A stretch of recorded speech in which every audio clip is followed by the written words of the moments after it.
Hello out there, everybody. I'm going to show you my project out here in the garage that I've been working on. It's a 1990 Cavalier Z24 with your 3.1 liter.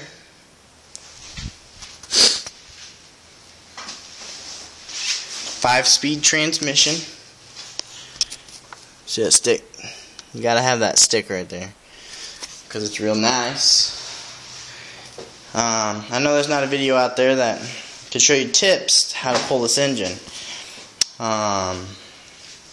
This tips will help you out with a 2.8 and a Grand Am and whatever, probably Grand Prix, whatever comes with 3.1.